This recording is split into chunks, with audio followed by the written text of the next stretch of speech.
जब हम मॉनसून के बारे में सोचते हैं तो क्या ख्याल आता है? बारिश, है ना? लेकिन ये सिर्फ बारिश नहीं है, ये पृथ्वी का सबसे बड़ा और सबसे ताकतवर मौसम का इंजन है। समझिए कि एक बहुत बड़ी नदी है जो आसमान में बहती है और पूरे उपमहाद्वीप को जिंदगी देती है। आज हम इसी शानदार सिस्टम के हर एक पुर्जे को खोल कर देखेंगे।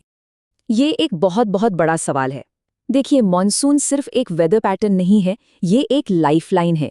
एक ऐसा सिस्टम जो दुनिया की आधी से ज्यादा आबादी का पेट भरता है। तो ये समझना कि ये काम कैसे करता है सिर्फ एक किताबी बात नहीं है, ये हम सबके लिए बहुत जरूरी है। ठीक है, तो चलिए शुरू करते हैं। हम सबसे पहले मानसून के इंजन को समझेंगे, फिर देखेंगे कि भारत में इसका धमाकेदार आगमन कैसे होता है। पूरे देश में इसके सफर पर चलेंगे, इसके लौटने की कहानी को समझेंगे और आखिर में उन फैक्टर्स पर नजर डालेंगे जो इसे इतना अनप्रेडिक्टेबल बनाते हैं।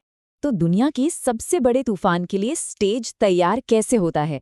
देखिए, मॉनसून के आने से पहले कई जरूरी चीजें एक साथ मिलकर एक बहुत बड़ा इंजन बनाती हैं। आइए देखते हैं ये है क्या। अच्छा, सबसे पहले ये शब्द मॉनसून, ये अरबी शब्द मौसम से आया है, जिसका मतलब है मौसम, और ये बताता है हवाओं की दिशा में एक मौसमी उलटफेर को। मतलब गर्मियों में हवाएं समुंदर से जमीन की ओर और सर्दियों में जमीन से समुंदर की ओर चलती हैं। बस यही इसका सबसे बेसिक प्रिंसिपल है। इस विशाल मौसम के सिस्टम को चालू करने के लिए 4 मेन स्टेप्स हैं। पहला, जमीन और समंदर का अलग अलग रफ्तार से गर्म होना। दूसरा, ITCZ का उत्तर की ओर खिसकना, ये एक तरह की वेदर इक्वेटर है। तीसरा, तिब्बत के पठार का गर्म होना।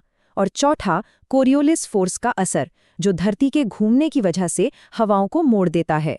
चलिए एक एक करके इन्हें समझते हैं। तो पहला कदम, विभेदी तापन। ये बिल्कुल वैसा ही है जैसे समंदर किनारे ठंडी हवा चलती है, बस ये बहुत बहुत बड़े पैमाने पर होता है। गर्मियों में भारत का विशाल भूभाग समंदर के मुकाबले बहुत तेजी से गर्म हो जाता है। इससे उत्तरी भारत पर एक लो प्रेशर एरिया बन जाता है, जो समंदर की नमी वाली हवा को एक वैक्यूम क्लीनर की तरह अपनी ओर खींचता है। दूसरा स्टेप है ITCZ का खिसकना। इसे आप वायुमंडल की वेदर इक्वेटर मान सकते हैं। ये एक लो प्रेशर बेल्ट है जो धरती के चारों ओर है। जैसे जैसे सूरज उत्तर की ओर बढ़ता है, ये बेल्ट भी खिसककर गंगा के मैदानों के ऊपर आ जाती है, और ये एक विशाल चुंबक की तरह काम करती है जो दक्षिणी गोलार्ध की हवाओं को अपनी ओर खींचती है। तीसरा और बहुत जरूरी हिस्सा है तिब्बत का पठार। सोचिए, ये एक बहुत ऊंचाई पर रखा हुआ बड़ा सा हीटर है। ये बहुत ज्यादा गर्म हो जाता है, जिससे लो प्रेशर और भी मजबूत होता है, और ये ट्रॉपिकल ईस्टर्ली जेट स्ट्रीम बनाने में मदद करता है। ये जेट स्ट्रीम ऊपरी वायुमंडल में बहने वाली हवा की एक तेज नदी है जो पूरे सिस्टम को और ताकत देती है। तो अब तक क्या हुआ है? जमीन गर्म हो गई, ITCZ उत्तर में खिसक गया, और अब देखिए उसका नतीजा। दक्षिणी गोलार्ध से आने वाली ये दक्षिण पूर्वी हवाएं हजारों किलोमीटर दूर से उस जबरदस्त लो प्रेशर एरिया की तरफ खिंची चली आ रही हैं। इनका लंबा सफर यहीं से शुरू होता है, और फिर आता है आखिरी और सबसे अहम मोड़। जैसे ही ये हवाएं इक्वेटर को पार करती हैं, धरती का घूमना एक अनदेखी ताकत पैदा करता है, कोरियोलिस फोर्स। ये इन हवाओं को दाईं ओर मोड़ देता है, और इसी के साथ ये दक्षिण पूर्वी हवाएं अब दक्षिण पश्चिम मानसून में बदल चुकी हैं, भारत में घुसने के लिए पूरी तरह से तैयार। इंजन अब पूरी रफ्तार से चल रहा है। चलिए अब अगले हिस्से में देखते हैं कि मानसून भारतीय जमीन पर अपनी धमाकेदार एंट्री कैसे करता है। आमतौर पर मई के आखिर तक उत्तरी मैदानों पर लो प्रेशर और भी गहरा हो जाता है। मॉनसून लगभग 1 जून को केरल के मालाबार तक पर दस्तक देता है, और फिर जून के बीच से जुलाई तक ये पूरे देश में फैल जाता है। और हाँ, इसकी एंट्री काफी नाटकीय होती है। इसे मानसून का फटना या बर्स्ट ऑफ मानसून कहते हैं। ये नमी से लबालब हवाओं का अचानक आना है, जिसके साथ ही गरज और बिजली के साथ जोरदार बारिश शुरू हो जाती है। सूखी और तपती गर्मी से ये एक जबरदस्त बदलाव होता है। एक बार मानसून आ गया तो इसका सफर शुरू होता है। अब हम देखेंगे कि कैसे ये विशाल मौसम का सिस्टम पूरे उपमहाद्वीप को पानी पिलाने के लिए 2 हिस्सों में बंट जाता है। भारतीय प्रायद्वीप के आकार की वजह से मानसून 2 मुख्य शाखाओं में बंट जाता है। एक है अरब सागर शाखा, जो ज्यादा मजबूत है, और दूसरी है बंगाल की खाड़ी शाखा। दोनों का रास्ता और असर अलग अलग होता है और हम देखेंगे कि कैसे ये मिलकर पूरे देश की प्यास बुझाती हैं। सबसे पहले अरब सागर की शाखा को देखते हैं। ये सीधे जाकर पश्चिमी घाट की ऊंची दीवार से टकराती है, जिससे तटीय इलाकों में 250 से 400 सेंटीमीटर तक की भारी बारिश होती है। इसकी एक और उपशाखा नर्मदा और तापी घाटियों से गुजरते हुए मध्य भारत तक पहुंचती है। अब बंगाल की खाड़ी की शाखा को देखिए। ये म्यांमार के पहाड़ों से टकराकर एक बड़ा मोड़ लेती है और उत्तर पूर्व भारत की ओर घूम जाती है।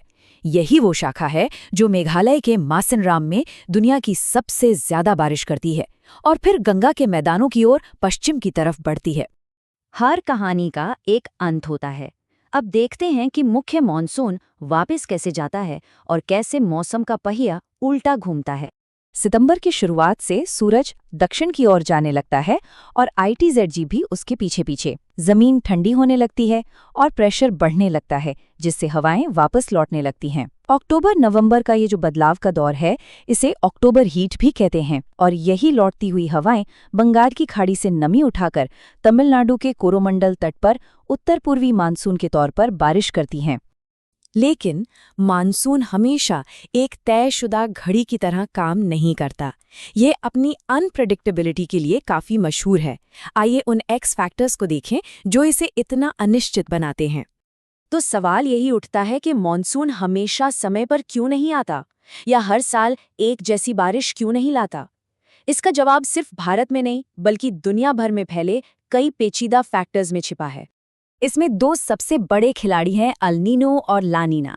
आसान भाषा में समझें तो जब प्रशांत महासागर का पानी गर्म होता है, जिसे अल नीनो कहते हैं, तो ये भारतीय मानसून को कमजोर कर देता है, जिससे अक्सर सूखा पड़ता है। इसके उलट जब वही पानी ठंडा होता है, जिसे ला नीना कहते हैं, तो ये आमतौर पर मानसून को मजबूत करता है और सामान्य से ज्यादा बारिश लाता है। पर कहानी सिर्फ यहीं खत्म नहीं होती। इंडियन ओशन डाइपोल है, जो हिंद महासागर का अपना अल नीनो जैसा सिस्टम है। मैडन जूलियन ऑसिलेशन है, जो बादलों का एक घूमता हुआ झुंड है। जेट स्ट्रीम की बदलती पोजीशन है और यहाँ तक कि आर्कटिक में हो रही तेज गर्मी का भी असर पड़ता है। ये सब मिलकर मानसून के प्रदर्शन पर असर डालते हैं। तो हम इस एक सवाल के साथ आज की बात खत्म करते हैं। जैसे जैसे हमारी जलवायु बदल रही है, क्या भारत की ये जीवन रेखा हमेशा की तरह बहती रहेगी? ये सिर्फ मौसम से जुड़ा सवाल नहीं है, ये 1 अरब से ज्यादा लोगों के भविष्य का सवाल है और इसका जवाब अभी भी लिखा जा रहा है।